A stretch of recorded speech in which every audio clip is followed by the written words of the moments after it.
how is she responding to it?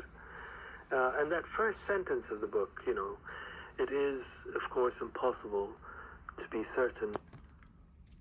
Hi everyone, welcome to the Shack. Most of you will know that this is my Sony ICF-SW100. Had it a few years.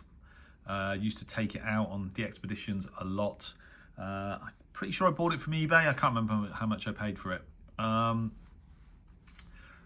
If you go back far enough into the depths of Oxford Shortwave log, you'll see lots of videos using this receiver, and at the time I came to the conclusion that it's probably about as close in terms of sensitivity and selectivity, certainly in terms of sensitivity, to the ICF-SW100, the legend, of any other portable receiver that I've owned. It's the performance of this little radio is right up there. How Sony managed to miniaturize everything, you know, I think it's a double super het, obviously with PLL. How they got it, the engineering, such that you could fit this into the sort of clamshell type design is literally beyond me. Brilliant little radio. They had two flaws. The original version used to suffer from a broken ribbon cable that obviously connects the display to the main body of the radio. Later versions, such as mine, if you can see, have that notch cut out, which sort of takes the pressure off the ribbon cable. The other issue is the spring in the battery compartment. It takes two AA batteries, and the spring was designed such that it's too long, and it applies too much pressure to the lid. I'll show you the lid on the battery compartment, which is hinged, and here you can see. What happens is over the years, the plastic, not on the lid itself with mine, but on the associated piece of the casing, the plastic degrades, and eventually the casing starts to flake away, and eventually it just breaks open. And you've no way of securing the batteries, and it's because the spring inside the compartment is basically been designed to be too long. Now, for some reason last night I had an epiphany and thought that issue with mine, which is I've had it a couple of years, never done anything about it, why don't I try and fix it?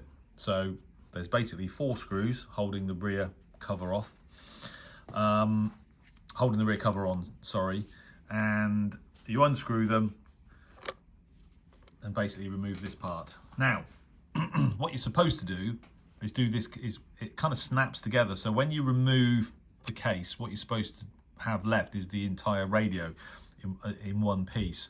But it took so much force, eventually when mine snapped open, the radio itself, the keyboard separated from the main board, and all the buttons fell out. Now, fortunately, most of them are kind of all linked, so the numbers in the number pad are all one kind of unit.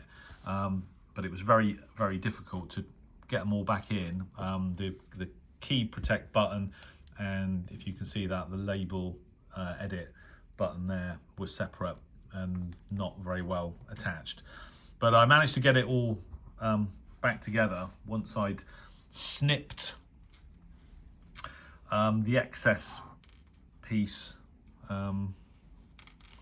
of battery compartment spring, and there it is. So I cut that much off, because before I did that, it was difficult to keep the battery compartment closed, even with like a thick rubber band. There was so much pressure, the batteries would just push out past the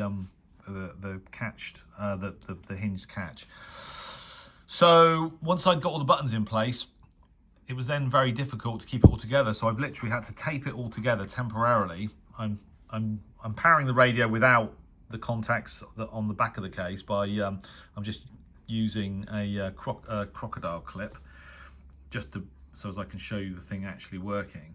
And then the layers, the keyboard layer to the main board and what have you, I've had to tape it all together to stop it falling apart. So it is working, which is great. The book has made me almost feels a bit, it feels like putting the cart in front of. My next action is going to be basically to try and get all that back into the case. One thing I've got to do actually is the power switch, which is absolutely tiny. You can see it there. I've got to relocate that as well. So it's a very fiddly job, but worth it, because as I said, this is one of the best shortwave portables of all time, no doubt about it. Although at times like this, I kind of wish I'd never sold my ICF-SW100. Slightly bigger perhaps, but mine performed actually slightly better than this. It was even closer to the 2001D in terms of performance, but nevertheless, this is a brilliant little radio. I want to save it, so with my heart in my mouth, I'm going to remove all the tape and try and snap it back into the case and screw it all back together, and hopefully it'll be working when I've done all that. So so there you go. And I want to thank one of my Twitter followers who sent me some images of how he cut the battery spring back a bit. He managed to do his far more successfully than me, I feel, but as long as I can get it all back together and all working, that's a brilliant little radio, and it's something I've been meaning to do for a long time. Now, I haven't solved the problem, because these two, I don't know if you can see or not, they're tiny, but there's these two kind of horns here on the actual lid of the battery case. They kind of locate with, can I get the thing to focus? There you go. They kind of locate with fittings on the actual radio itself, which have now kind of disintegrated. So it still might be that in the end, all I'm going to be able to do is maybe fit some Velcro to it, or even just when I change the batteries, just put some tape over it. But without shortening the battery compartment spring, even that was just almost impossible. So so yeah, it's a shame. A simple design error for such a brilliant radio causes so many problems, but I definitely want to try and save this radio if I can. So there you go. Anyway, I'm going to try and do that now, and if I do it, if I'm successful, there'll be another video. If not, pretend you never saw this. Thanks for watching. All the best in 73.